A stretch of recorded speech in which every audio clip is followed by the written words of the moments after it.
Now, we recently witnessed that weird spectacle of Ali Velshi and MSNBC reading scripture to attack the administration's immigration policy. Well, that followed Attorney General Jeff Sessions quoting the Bible to justify that policy. So all of this has sparked a really big debate. It's really interesting among Christian leaders over immigration. So let's discuss that now with a pair of very distinguished religious leaders. I'm delighted they're both with us. Dr. Daryl Scott of the President's Faith Advisory Council and Dr. Ken Angle, president of Southeastern University. Great to see you both. All right, Dr. Angle, let's start with you. You're actually, I think, a supporter of the president's, but you disagree with this policy that initially at least separated families, child in one area, parents more in a formal immigration detention. Why? Well, sure. Well, I appreciate President Trump's leadership, and he's trying to do the right thing. He wants to uphold the laws of the land. There's no doubt about that. I think the issue there was to not only provide protection, which is what he wants to do as it relates to borders, but I think also the issue has to, you have to look at compassion. How do you bring the human element into this situation so that you can provide human dignity and respect and care and compassion and provide an element that gives both? And I think that's the thing that a lot of Americans are hoping that our president will step up in a way, along with the Congress, the House, the Senate. Our leaders will do the right thing and provide that protective and compassionate pieces to this legislation. Pastor Scott, this is Bishop Michael Curry, who was just slamming Jeff Sessions for invoking the Bible. Let's watch. For a Christian to quote Romans 13 over Jesus of Nazareth, as if Jesus of Nazareth doesn't exist, that it seems to me is highly problematic, and it's just flat out wrong. It's unbiblical, it's unchristian, and it's un-American. Pastor, well, your reaction to that, and I have something to say about welcoming the stranger. Go ahead. Well, listen, it's not unreasonable to refer to scriptures, especially if you're a Bible believer. It's not unusual to refer to scriptures as a basis to validate any actions that you engage in. Once again, if you're a Bible believer, we oftentimes use scripture to confirm or validate actions or activity that we engage in. I don't see anything wrong with Jeff Sessions utilizing that scripture, because that scripture simply says to obey the civil authorities. Notice something: Jesus nor the Apostle Paul never endorsed sedition or rebellion or violent uprising against Rome. And in using that scripture, he was saying that in order to advance our cause, violence is not the way. Obey the laws of the land so they won't have a reason to accuse us for any wrongdoing. Obey the laws of the land and put other matters into the hands of God, and he'll work it out. Pastor Engel, the Bible calls on us to welcome the stranger, and it's very powerful. Welcome them to your table. If someone, invite a stranger to your home for meals and so forth. But the Catholic bishops seem to take that to mean open borders. I mean, they got a really big wall around the Vatican. It's a beautiful wall, really nice wall. But that means anyone who steps foot over the border has to be processed into the country and released.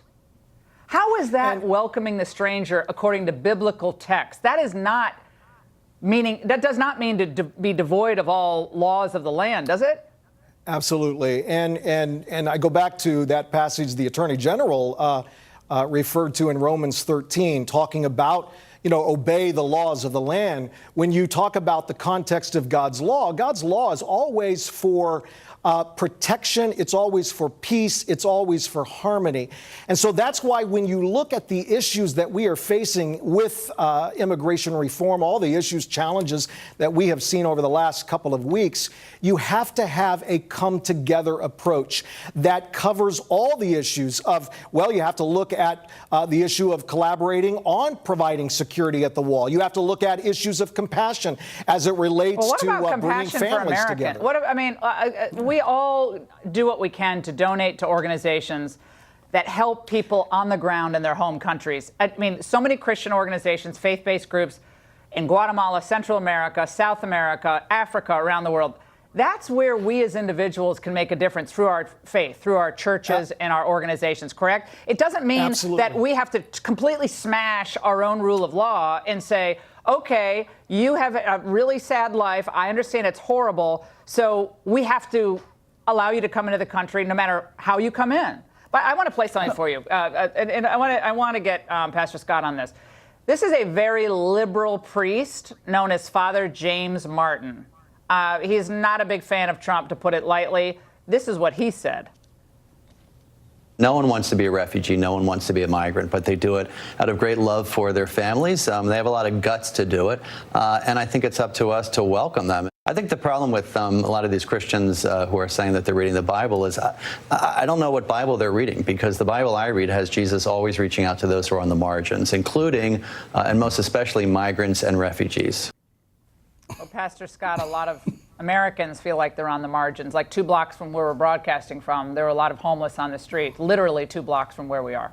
Your comments on Father Martin. There's a difference between migrants, refugees, or illegal immigrants. The parents of these children know that they are committing a crime when they endeavor to sneak into this country.